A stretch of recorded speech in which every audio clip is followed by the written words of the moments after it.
día de hoy se llama comprendiendo nuestra función. ¿Sabes cuál es la función? No sé si alguna vez tú te has preguntado cuál es mi función en esta tierra, para qué es para lo que estoy aquí, por qué nací, cuál va a ser mi futuro. Y muchas veces nos ponemos a pensar en qué es lo que queremos hacer. Muchas veces es que nos ponemos a pensar lo que va a ser en un futuro, qué vamos a hacer en un futuro, qué va a ser de nosotros en un futuro. Pensamos el tipo de casa que queremos tener, el tipo de carro que queremos tener, cuántos hijos queremos tener. Entonces, dice aquí el hombre ha llegado a ser un experto en comprender el funcionamiento de los animales, de las plantas y de muchísimas otras cosas en la tierra. Sabemos, a ti te preguntan te pueden preguntar acerca de un perro y tú puedes dar mucha información, ¿no?, sobre un perro, que son peludos, son de este tipo, de aquel tipo, no sudan, comen esto, pueden comer aquello, los años que tienen son tantos años. Entonces conocemos mucho acerca de animales, de plantas. Tú puedes comprarte un rosal y tú sabes que tienes que regarla en cierto tiempo, sabes que tienes que hacerle esto, qué es lo que necesita, qué es lo que no tienes que hacerle. Y igual así también comprendemos muchas cosas acerca de las ¿cómo se dice? Las estaciones del año. O sea, sabemos cuándo es el verano, el invierno, el otoño, la primavera, pero ha sido deficiente en comprender y aplicar la manera en la que Dios diseñó al hombre.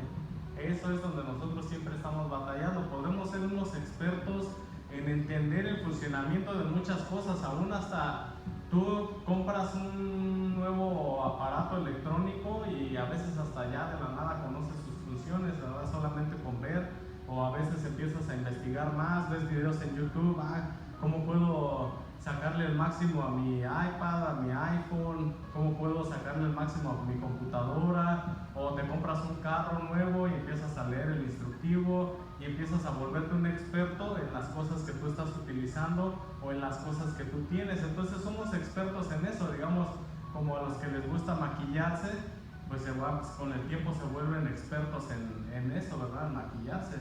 O quizás ven tutoriales para cómo maquillarse mejor, para cómo ir mejorando cada día.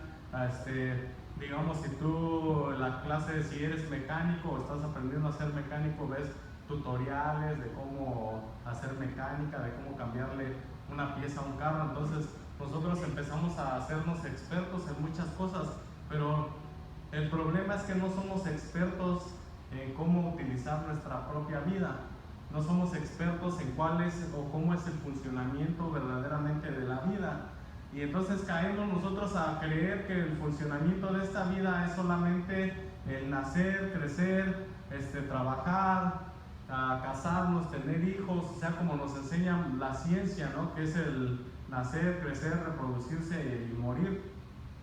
Y caemos en ese concepto. Entonces muchas veces el enemigo viene a atacarnos en la manera de darte. No sé si ustedes alguna vez han tenido algún problema existencial, que tal vez en la noche no puedes dormir por estar pensando por qué estás aquí, por estar pensando si verdaderamente Dios existe, si verdaderamente Dios es real, por estar pensando si Dios te va a utilizar alguna vez, o estar pensando qué va a hacer de ti. A veces nosotros vemos la situación en la que nosotros estamos y podemos decir, o podemos ver impedimentos en nuestra vida, ¿no? Al decir, es que yo soy moreno, es que yo soy mexicano, es que yo no tengo papeles, es que yo estoy chaparrito.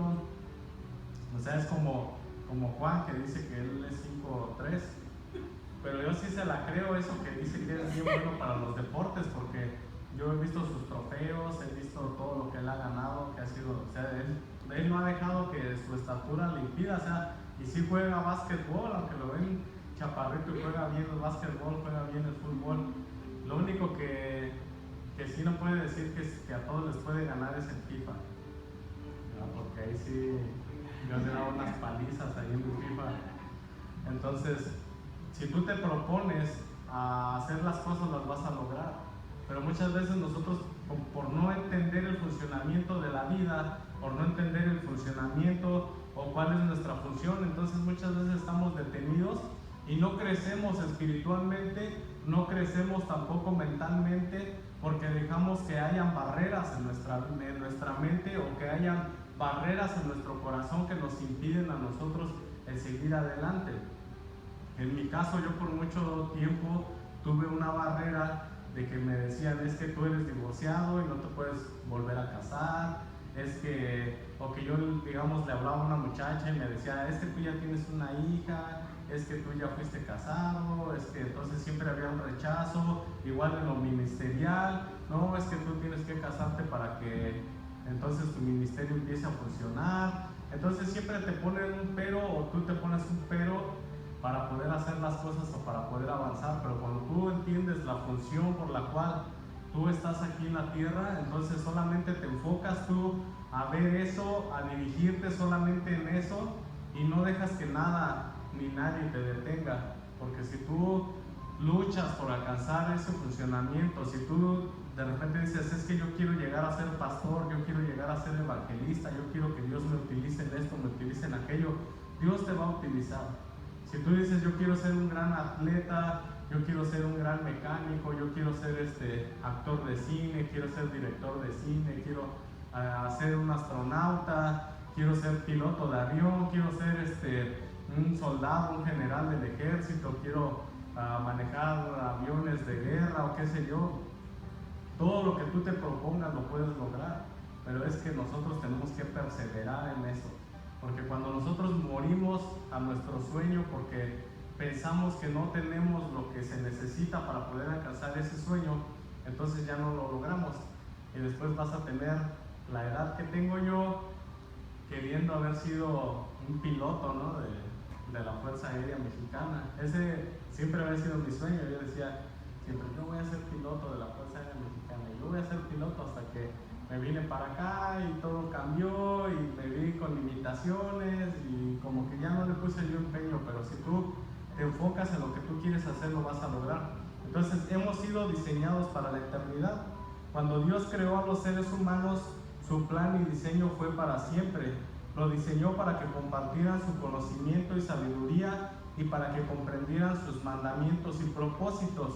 Hoy los hombres y mujeres que no conocen el diseño de Dios asumen que la muerte es algo natural y viven como si el pecado fuera algo natural, cuando en realidad Dios nos diseñó para que fuéramos seres santos que vivieran para siempre. Por eso es que sufrimos tanto cuando vivimos vidas en pecado, alejadas de Dios y rebeldes a la palabra de Dios. Entonces, hombres y mujeres que no conocen el diseño de Dios dicen: pues todos vamos a llegar a la muerte, todos nos vamos a morir. Hay mucha gente que toma mucho alcohol y tú le dices: ¿por qué tomas tanto? Y entonces te dicen: de algo me voy a morir, ¿no? Gente que se droga, gente que fuma mucho, gente que tiene vicios en exceso y todo eso. Tú le dices: ya no hagas eso, te vas a enfermar, te va a dar un cáncer. Y entonces dicen: pues de algo me he de morir, ¿verdad? Y son conformistas y no creen que hay una vida más allá, no creen que hay una eternidad. Yo me acuerdo que a mí me contaban mis papás los mitos que tenían ahí en su pueblo, y mi papá me decía: sabes que cuando tú te mueras puedes después reencarnar, y que puedes reencarnarte en un perro y que no sé qué. O mi papá era de que luego entraba una mariposita así, de esas medias feas, se metía volando adentro, unas que les dicen palomillas también, se metía volando, y yo iba con la chancla a quererla matar, y mi papá me decía: no la mates, dice, porque puede que sea tu abuelito o que no sé qué. Entonces esa era una de las creencias, o es una de las creencias que tienen en México, que según cuando una palomita de estas se mete a tu casa, puede ser un antepasado tuyo que te está visitando.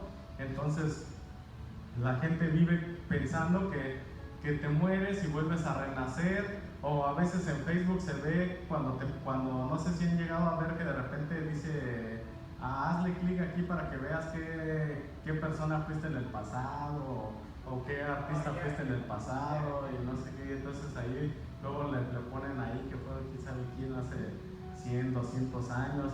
Entonces eso es cuando nosotros no conocemos nada de la palabra de Dios ni el diseño de Dios.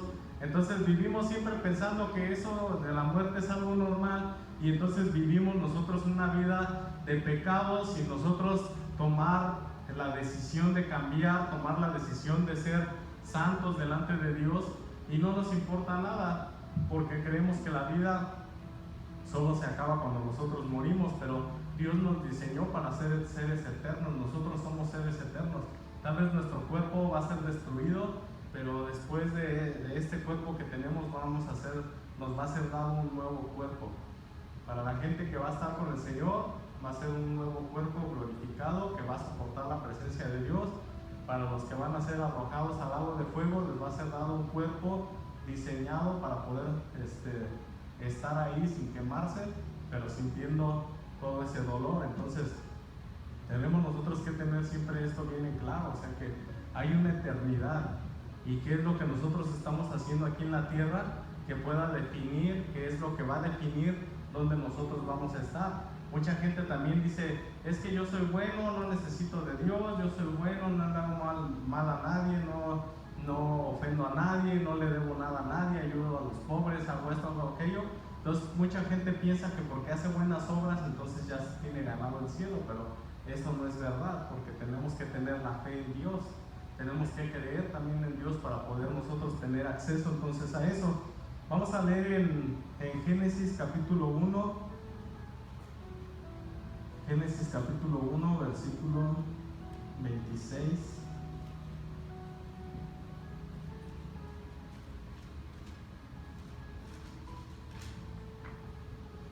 Versículo 26 a 31.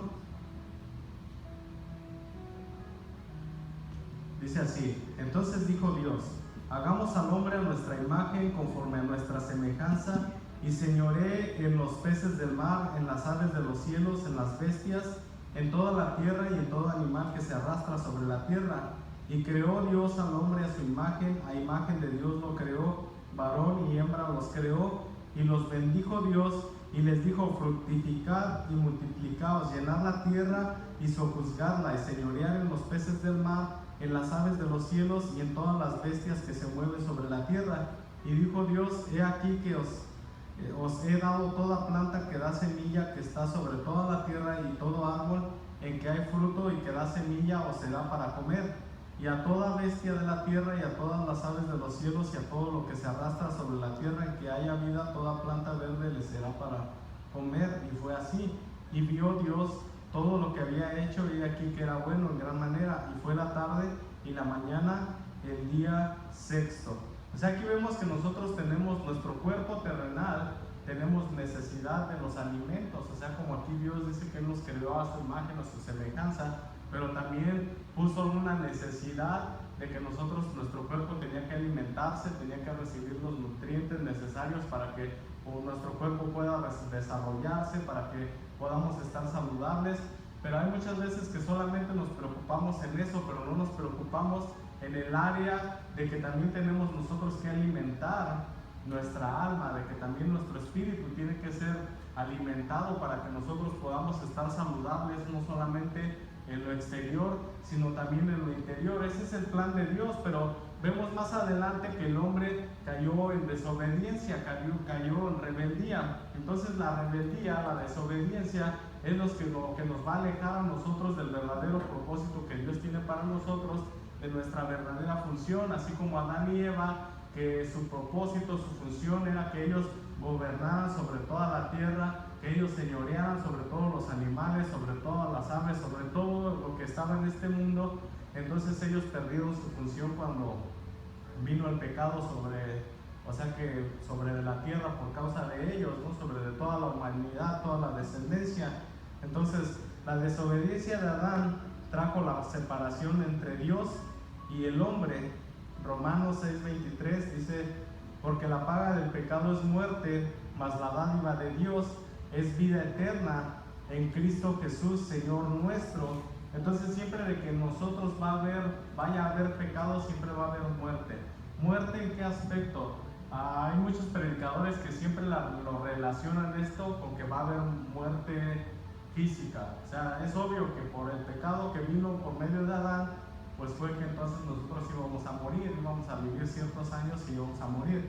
Pero también hace referencia en esto que dice que la paga del pecado es muerte, mas la dádiva de Dios es vida eterna en Cristo. Se refiere a la muerte espiritual, pero también en casos a la muerte también física, que hay mucha gente que a veces no quiere enderezar su vida y pues obviamente el pecado que él está practicando tarde que temprano lo va a llevar a una muerte física. Digamos, la gente que le gusta estar robando puede estar robando por mucho tiempo, pero va a llegar un día en el que quizás algún guardia, algún policía lo va a atrapar o lo va a disparar, o como estaba viendo yo en un video, que unas personas están en un lado de una carretera y asaltan a alguien y se echan a correr, se brincan para el otro lado y viene un carro en ese momento y los atropella.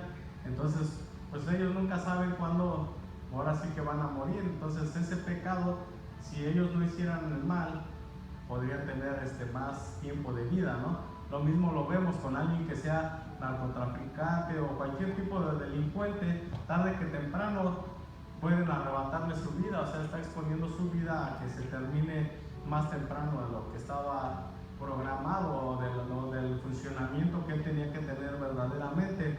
Entonces, esa es la paga del pecado, es muerte, pero tú experimentas una muerte interior cuando nosotros pecamos y no nos arrepentimos. O sea, es diferente cuando tú pecas y te arrepientes, pero cuando tú pecas y guardas tu pecado y no lo confiesas y sigues cometiendo el mismo pecado una y otra vez, va a llegar un momento en el que vas a morir espiritualmente. Cuando quizás cometes el pecado por primera vez, muchos de nosotros a veces no sentimos tanto ese peso o esa carga o ese cargo de conciencia de decir, pequé, no, ¿por qué lo hice? Sino que a veces decimos, pequé, no pasó nada, Dios no me hizo nada, entonces se nos hace fácil volver a pecar otra vez, y así nos la llevamos pecando y pecando hasta que de repente pues ya Dios dice, pues ya no quiso arrepentirse, no quiso hacer nada, voy a quitar mi espíritu de él, y es donde viene la muerte espiritual, es donde viene la paga del pecado. El pecado siempre va a traer sus frutos en nuestras vidas.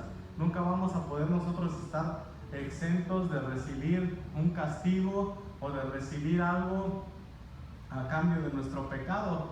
O sea, tú puedes estar pecando por años y tal vez no te esté pasando nada, pero tarde que temprano va a pasar algo en tu vida que te va a hacer ahora sí que reaccionar, reflexionar de cómo tú estás viviendo, y entonces eso va a cambiar tu vida. Quizás te puede venir alguna enfermedad, alguna escasez económica, pero todo eso es como el castigo de Dios para nuestras vidas. Como dice ahí en la palabra, que Dios castiga y azota a sus hijos por amor. Entonces, cuando viene sobre de nuestras vidas, que somos nosotros ya alguien que conoce de Dios, esto no lo aplico tanto, o tal vez la Biblia también no lo aplica tanto a la gente que no conoce a Dios, sino se aplica más a la gente que ya conoce del Señor y que está practicando pecado tarde que temprano. Dios va a venir, lo va a azotar, Dios lo va a castigar, pero para que esa persona se convierta a Cristo otra vez, para que esa persona se arrepienta de su pecado y vuelva a buscar a Dios. Entonces, la desobediencia de Adán trae una separación. O sea, por cuanto todos pecamos, dice también en Romanos 3:23, por cuanto todos pecaron y están destituidos de la gloria de Dios. O sea, imagínate ya ser destituido, es como cuando tú, si digamos que tú eres un supervisor en tu trabajo, o eres alguien que tiene un cargo alto en tu trabajo y de repente te dicen, ¿sabes qué? Ya no nos gustó cómo trabajas, pues te vamos a destituir y ahora vamos a poner a alguien más a que haga tu trabajo. Entonces, por cuanto todos pecamos, fuimos destituidos de la gloria de Dios. O sea, ese derecho que nosotros teníamos de poder ver la gloria de Dios, de poder hablar con Dios cara a cara, de poder escuchar su voz audible, de poder ver su gloria, porque Adán y Eva y todos los seres vivientes que estaban en estos tiempos, ellos podían ver a Dios cuando Dios descendía y se paseaba por el huerto y platicaba con Adán y me imagino que platicaba con Eva. Entonces toda la gente podía ver la gloria de Dios en ese momento, pero entonces ahí todos fuimos destituidos de la gloria de Dios. Entonces toda la gente que estaba en el huerto del Edén fue echada de ese huerto, o sea, por causa de Adán.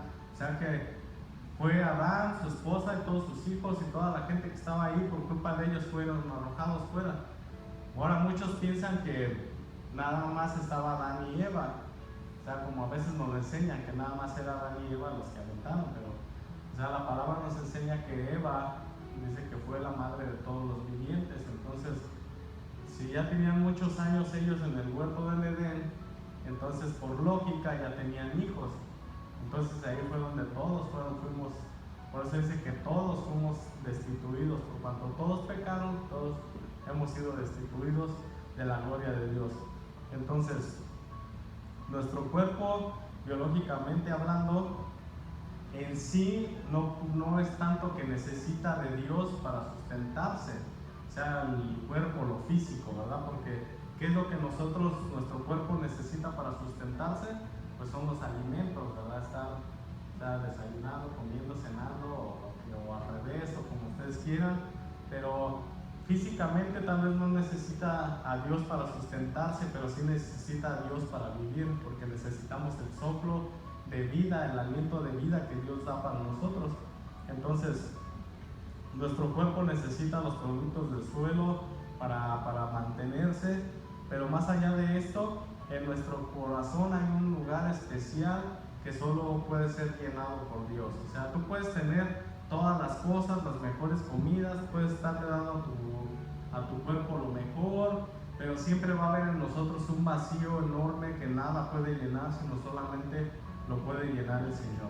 O sea, imagínate, un vacío especial, o sea que por más que trates, y eso es lo que dice mucha gente que ha sido satanista, mucha gente que ha sido millonaria y después se convierte a Cristo, ellos dicen que con nada nunca pudieron llenar ese vacío que sentían. O sea, pudieron comprarse los mejores carros, tener las mejores casas, tener las mejores mujeres, llenarse de hijos, vivir con riquezas, con lujos, y su vida siempre fue vacía.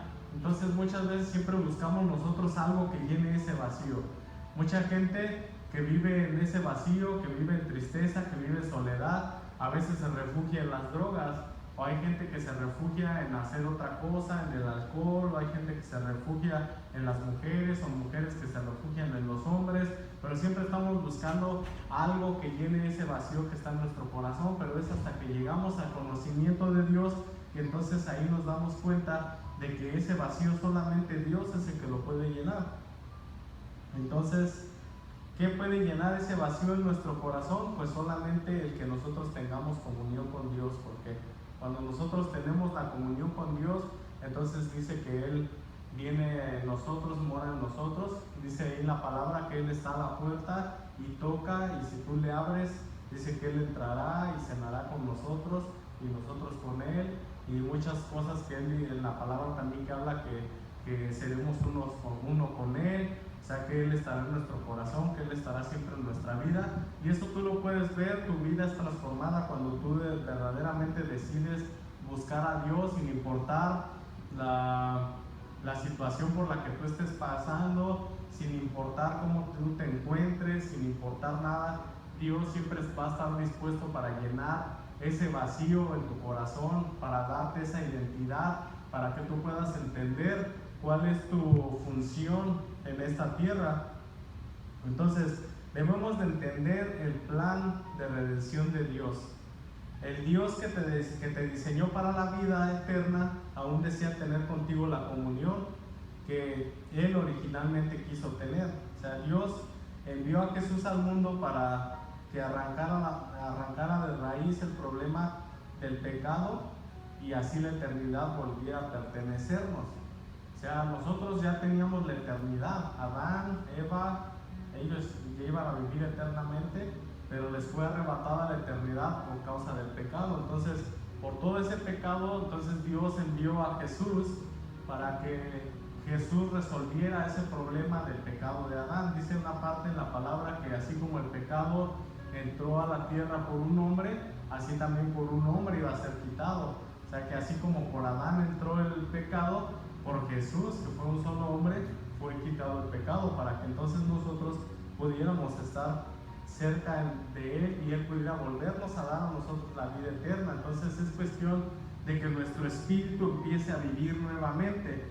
A Jesús le hacían la pregunta acerca de la vida eterna y Jesús decía: es que es necesario volver a nacer. Y él decía, ¿a poco puede uno volver a meterse al vientre de la madre estando ya viejo?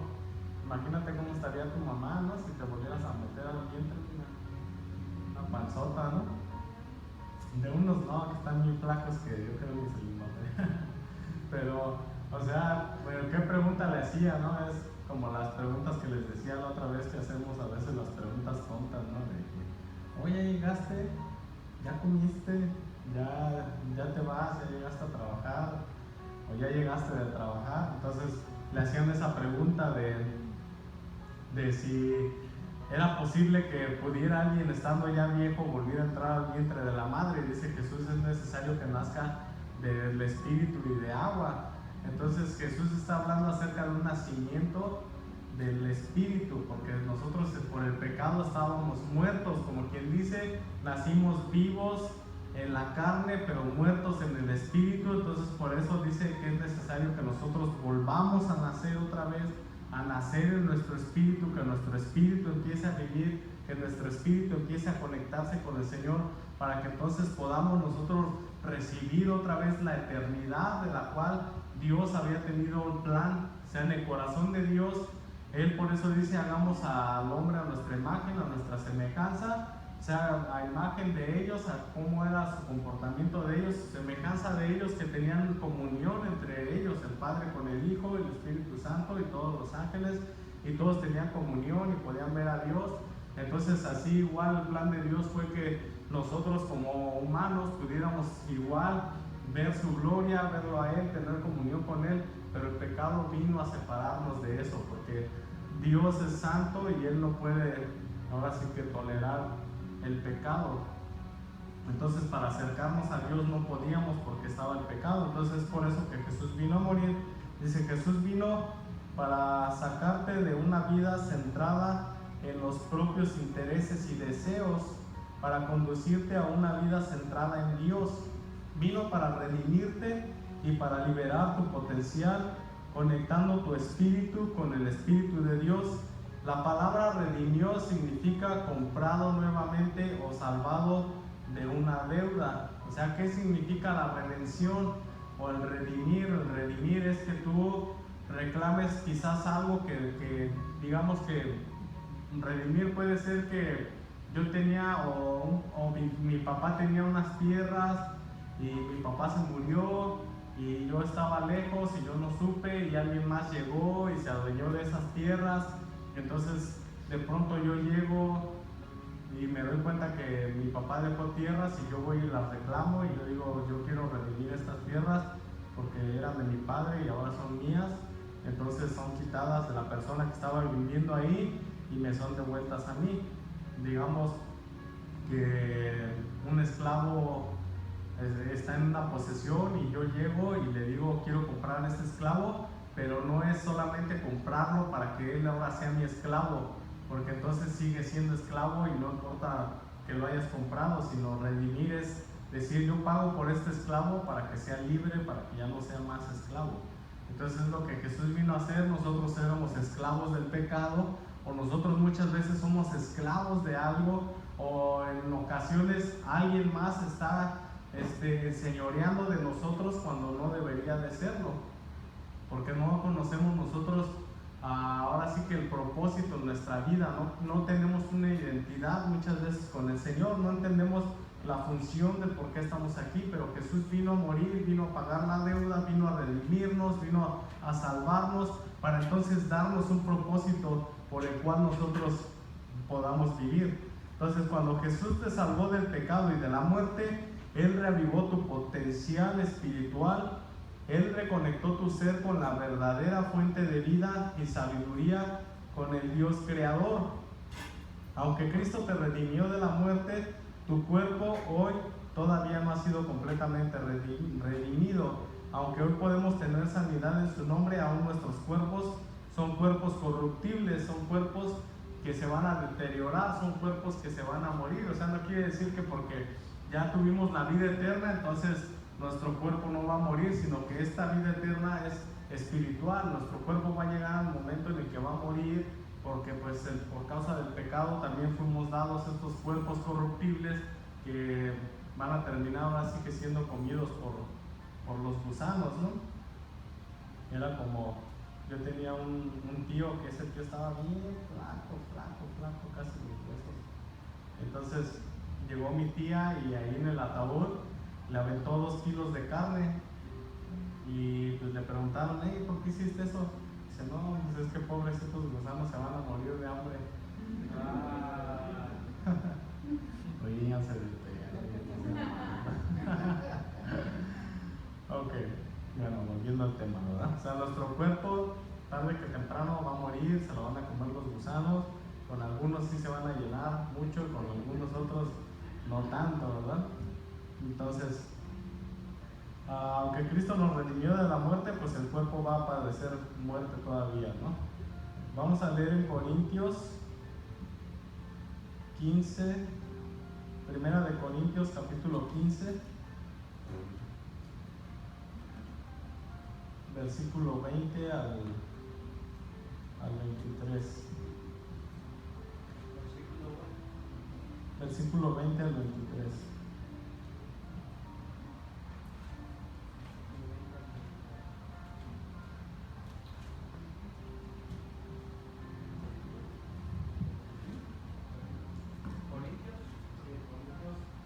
Primera de Corintios, capítulo 15, del 20 al 23.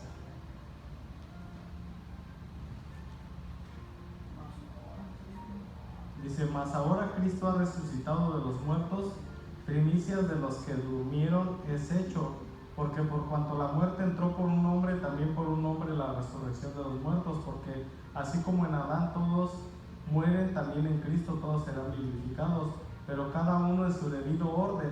Cristo, las primicias, luego los que son de Cristo en su venida. O sea, aquí nos está hablando acerca de lo que les estaba yo hablando, de que el pecado entró por un hombre. Entonces, Dios tenía la intención de que tu cuerpo viviera para siempre. Nuestro cuerpo va a ser glorificado cuando nosotros ya muramos y podamos estar con Él. Va a ser transformado nuestro cuerpo a un cuerpo incorruptible. Ahí mismo, si lees en Primera de Corintios, capítulo 15, ahora en el versículo 51, dice, he aquí os digo un misterio, no todos dormiremos, pero todos seremos transformados. En un momento y en un abrir de cerrar de ojos, a la final trompeta, porque se tocará la trompeta y los muertos serán resucitados incorruptibles y nosotros seremos transformados.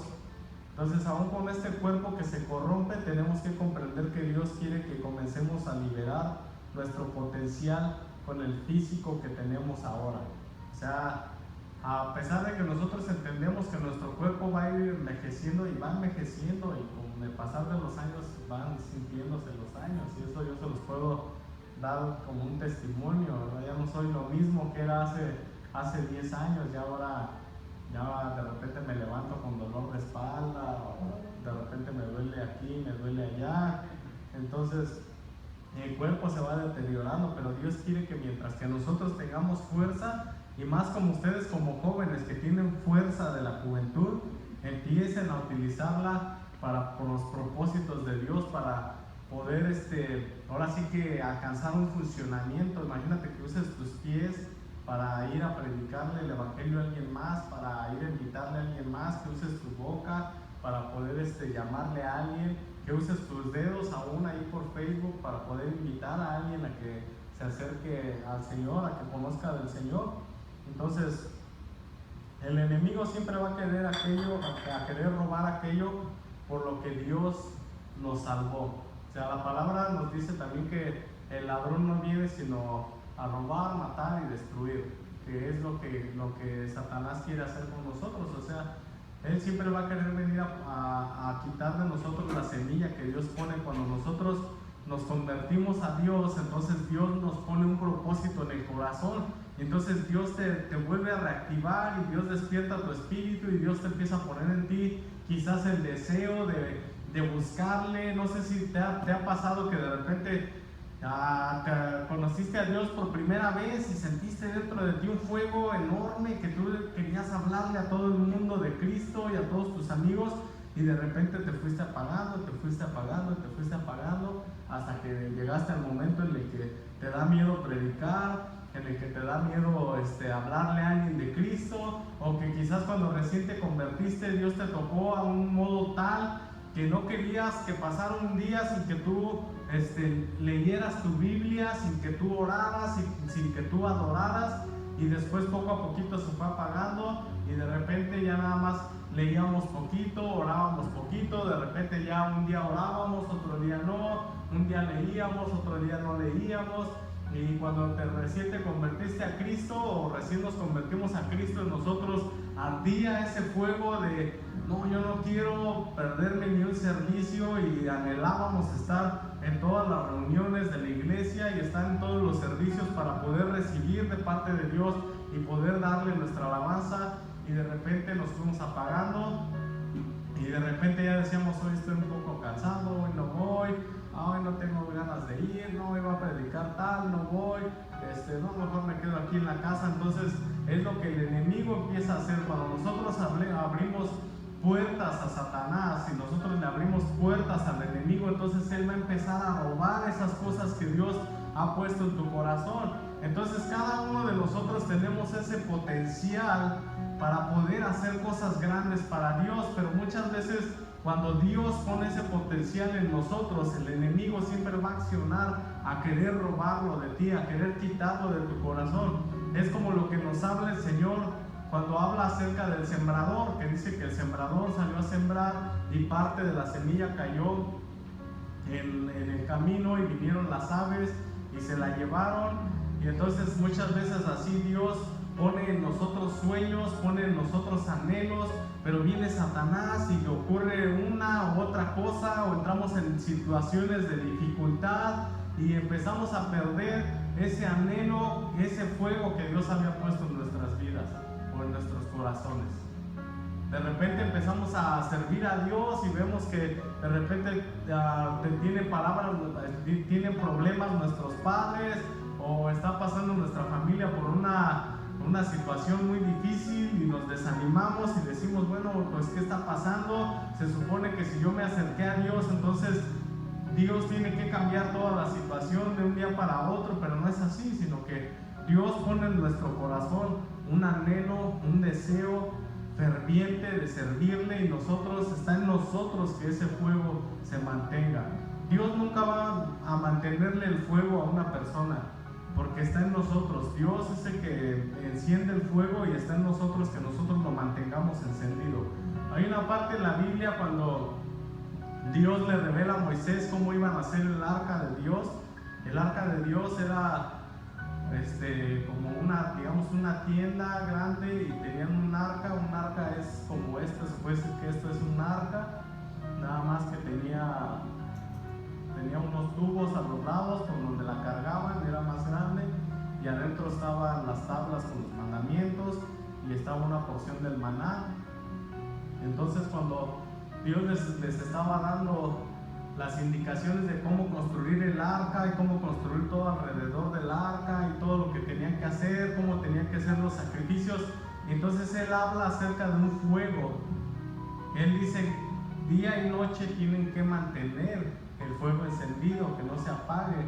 Entonces ellos fueron inteligentes y no dijeron, vamos a poner a una persona que se encargue de estarle echando leña, porque si nada más pones tú una persona para que mantenga algo encendido 24 horas, ¿cuándo va a dormir? ¿Cuándo va a descansar?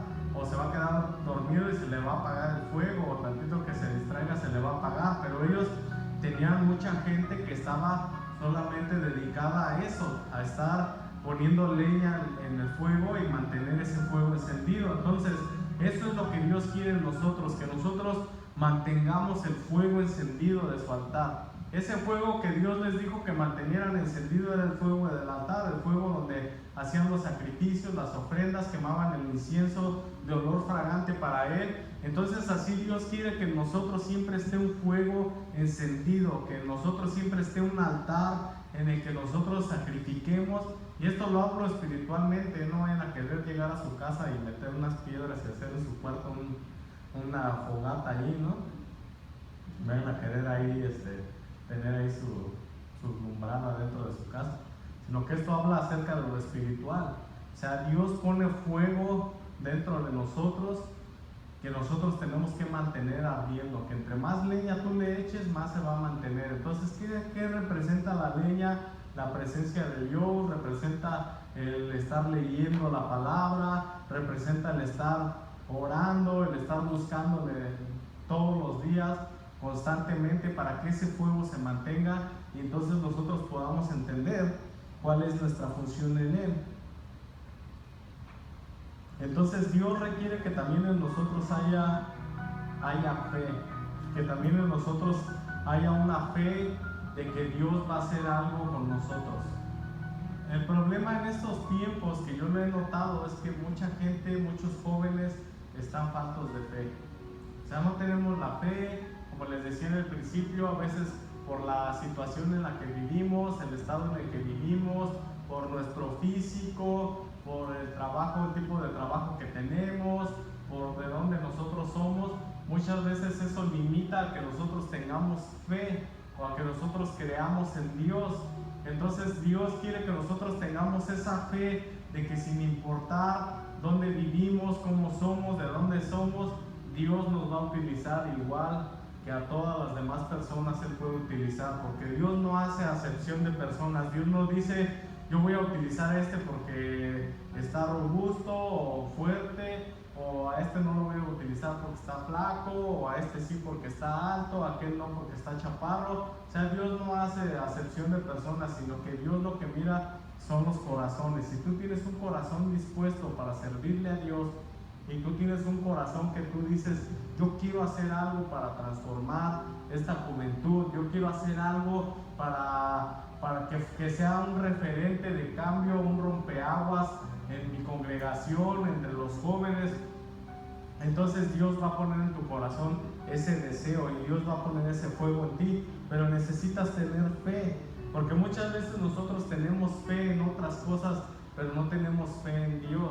Es como, digamos, te gusta el fútbol, tú le vas al Real Madrid y juega contra el Barcelona, y mucha gente dice: yo tengo fe de que el Real Madrid le va a ganar porque trae a Cristiano Ronaldo, ¿verdad? Y dices: tengo fe de que el Barcelona va a perder porque Messi no sirve. Entonces muchas veces tenemos esa fe de que un equipo va a ganar porque sabemos que trae algo mejor que el otro, ¿no? En este caso, el Real Madrid trae mejor equipo, mejores jugadores que el Barcelona, ¿no? Yo digo que el Barcelona es como el América de México, ¿no? Como las Chivas, que compran árbitros y bueno, ya no voy a hablar de ese tema, ¿no? Para no ofenderlos. Pero muchas veces tenemos más fe en otras cosas, ¿no? Es como, yo a veces iba a las peleas de gallos y yo decía: yo le tengo fe al Colorado porque se ve que brinca mucho y que va a ganar. O de repente peleas de perros y dice: yo le tengo fe a ese porque se va a ganar.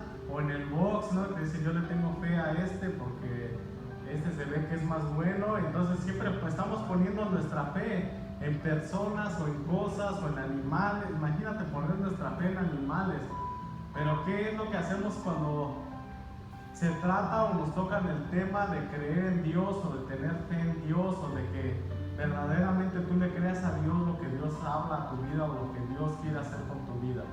Ahí es cuando a veces nosotros decimos: es que tal vez Dios no existe, es que tal vez Dios no puede hacer esto conmigo, es que tal vez Dios no puede transformarme, es que eso no es para mí, es que ponemos tantas excusas para no tener fe en Dios, que es la fe más importante que Dios quiere que tengamos. Entonces, es pues la fe, la certeza de lo que se espera, la convicción de lo que no se ve. Hebreos 11 dice que porque por ella los antepasados alcanzaron testimonio. Y si tú sigues leyendo más adelante, habla de los padres de la fe, que Abraham, sin saber a dónde iba a ir, ni siquiera Dios le había dicho específicamente a dónde fuera, y Dios le habla a Abraham y le dice: sale de tu tierra, de tu parentela, a la tierra que yo te mostraré. Entonces Abraham no le dijo primero: pero ¿cuál es esa tierra? ¿En dónde está? Dime qué hay, dime cómo es para yo poder seguirte. Entonces, sino que Abraham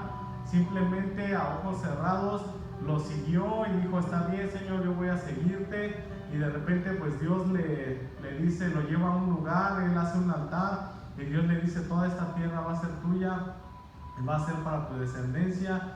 Después Abraham se va de ahí y no regresan hasta después de que lo saca de Egipto. O sea, imagínate, después de cuántos años después, más adelante, llegan a reclamar donde Abraham había hecho un altar.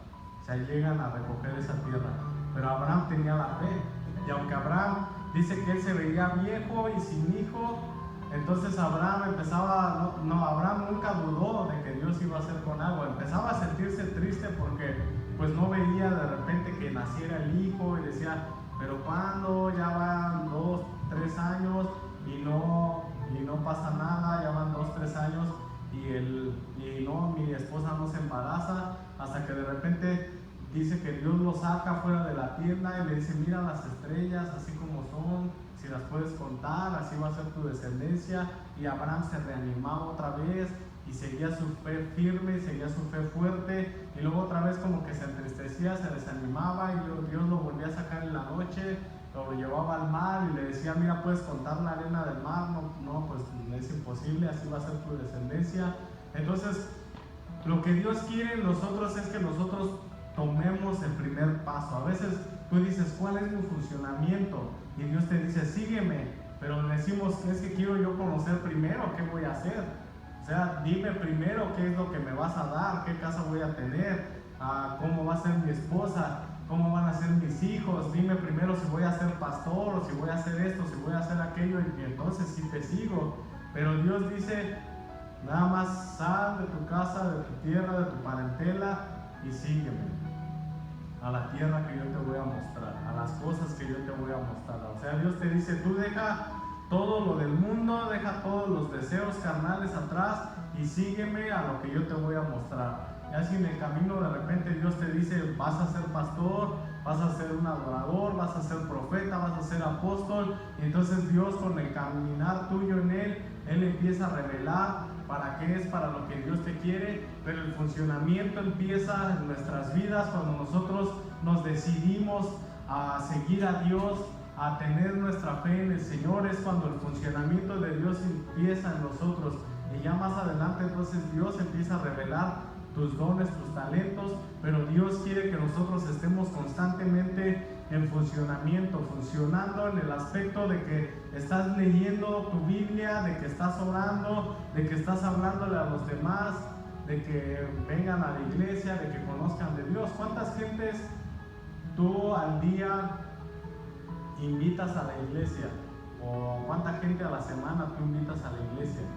¿O cuánta gente tú le dices, te invito a la reunión de jóvenes, o te invito a la reunión general, o conoce de Dios, o mira, Dios puede cambiar tu vida?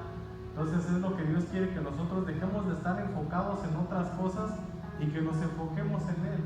O sea, Dios nos ama tanto que Él nunca nos va a echar fuera.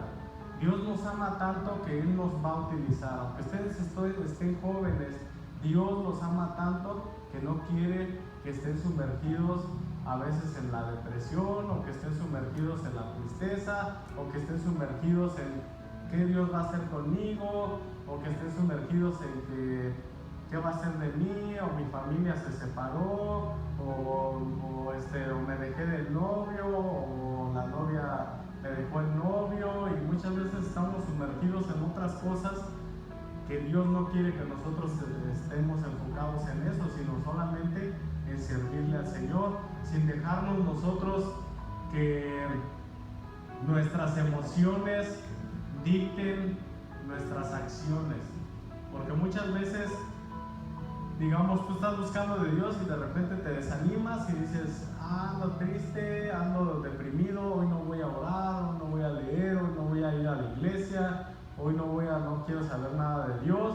Entonces nuestras emociones, lo que estamos nosotros, nuestros sentimientos ya están dictando cómo van a ser nuestras acciones. Pero si tú dices, no, yo sé que Satanás quiere robarme la bendición de Dios, aunque yo esté triste, aunque yo esté deprimido, que me haya dejado la novia, el novio, el esposo, la esposa, aunque mi familia se haya destruido, no me importa, yo voy a leer mi Biblia, yo voy a buscar de Dios y yo voy a seguirle adorando, aunque nuestra carne no quiera, pero nuestro espíritu por la fe lo está buscando. Nuestro espíritu por la fe se mantiene buscando de Él, y Dios tarde que temprano va a hacer algo en tu vida, pero es lo que Él te pide, que tengas fe, o sea, que tengas la certeza de lo que estás esperando, la convicción de lo que no se ve. La certeza de lo que estás esperando es como los que a veces compramos cosas en internet. Tú ordenas algo en internet y tú ya tienes la certeza de que va a llegar porque ya te dijeron que va a llegar, ¿verdad? Entonces tú dices, pues va a llegar, tienes esa certeza, tienes la convicción de lo que no se ve, tú no lo has visto en tu mano como es, nada más por una imagen, y no sabes cómo es verdaderamente hasta el día en que llega, pero tú ya tienes la convicción de algo que no estás viendo. Entonces así es Dios, o sea, Dios ya te dijo, te salvé, te limpié, entonces ya ten tú la certeza de lo que estás esperando. Si Dios te dice, yo te voy a usar para esto, yo te voy a usar para aquello, yo quiero que tú hagas esto, que tú hagas aquello, entonces tú ten la certeza de que Dios te va a utilizar y cree en Dios de que Él va a hacer eso contigo. Ahora, la convicción de lo que no se ve, si Dios te promete vida eterna, Dios te promete el cielo, Dios te promete hacer cosas grandes contigo, pero tú todavía no las estás viendo, pero esa promesa o esa convicción de que tú dices, si Dios me dijo a mí que yo voy a hacer esto, yo sé que Dios lo va a hacer, y por eso yo me voy a mover y no me voy a detener. Aunque ahorita yo no me vea que estoy haciendo algo, aunque yo ahorita me vea que estoy sumergido en el pecado, en la depresión, en la tristeza, y yo sé que Dios va a obrar en mi vida, y yo sé que si Dios me dijo que va a hacer algo, Él lo va a cumplir y Él lo va a hacer, porque cuando Dios habla, Él nunca se echa para atrás. O sea, Dios no te dice, te voy a usar de profeta a las naciones, o vas a ser pastor, o vas a ser adorador, y de repente Dios viene y te dice, ¿sabes qué? Ya lo pensé bien, mejor no vas a hacer esto, mejor vas a hacer aquello. O sea, Dios no es así. O sea, Dios lo que Él habla, Él lo cumple. Es como los que están aprendiendo a tocar instrumentos. Si ustedes no se visualizan en lo que quieren ser, aunque ahorita apenas son aprendices, pero si ustedes dicen, yo quiero llegar a ser un gran músico, un gran adorador, o si ya Dios te dijo, yo te voy a usar así, te voy a usar así, y aunque todavía no lo estás viendo, pero ten la certeza de que tarde que temprano eso va a ocurrir. Entonces a veces nosotros queremos también adelantarnos, o por lo que estamos haciendo nos atrasamos al plan de Dios o al funcionamiento que Dios quiere que nosotros tengamos. Pero si nos movemos por esa fe, por esa certeza de lo que nosotros estamos esperando, y la convicción de lo que nosotros no vemos, pero que sabemos que Dios va a hacer, eso es lo que nos va a ayudar a crecer más. Entonces, vamos a leer ahora en Filipenses capítulo 2, versículo 15. Entonces, nosotros hemos sido diseñados para resplandecer en medio de las tinieblas. Dios quiere bendecirnos y que caminemos sabiendo nuestra función en la tierra, conociendo el propósito por el cual fuimos creados. Entonces ahora vamos a leer ahí en Filipenses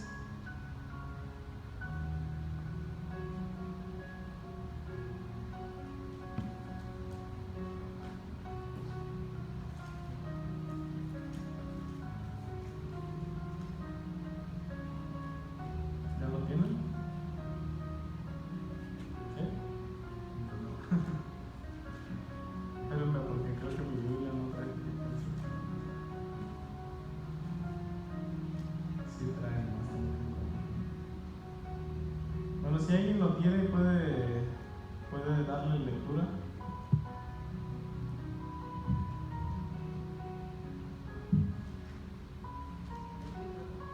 ¿Mande?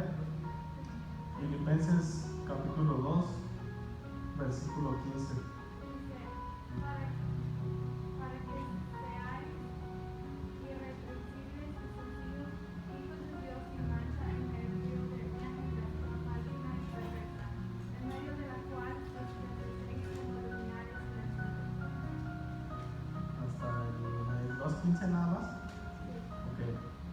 Entonces, ¿para qué es? Para lo que Dios nos puso aquí, dice ahí en el principio, ¿para que qué? Para que seamos irreprensibles. Yo muchas veces me puse a pensar en eso y dije irreprensible. Y puse, por ejemplo, yo en mi propia vida dije, bueno, yo soy irreprensible. ¿Qué es irreprensible? Que nadie te puede regañar, que nadie te puede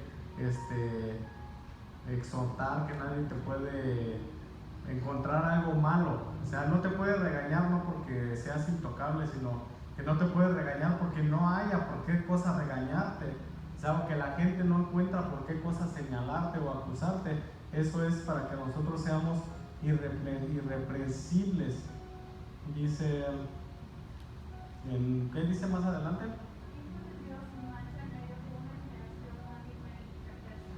Hijos de Dios sin mancha, como más dice, en medio de las tinieblas. O sea, imagínate qué es lo que Dios quiere, que nosotros brillemos, resplandezcamos en las tinieblas. O sea, este mundo está en tinieblas.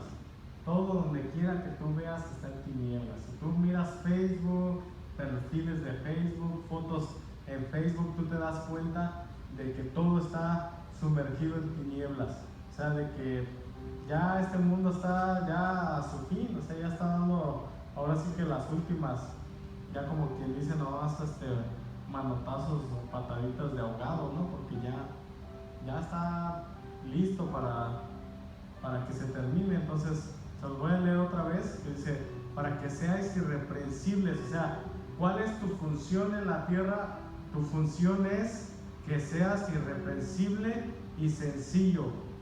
Tu función es que seas hijo de Dios sin mancha en medio de una generación maligna y perversa, en medio de la cual resplandecéis como luminares en el mundo. Entonces, esa es la función que Dios quiere que nosotros tengamos, que resplandezcamos en las tinieblas. Ponte de pie, vamos a orar, a darle gracias a Dios.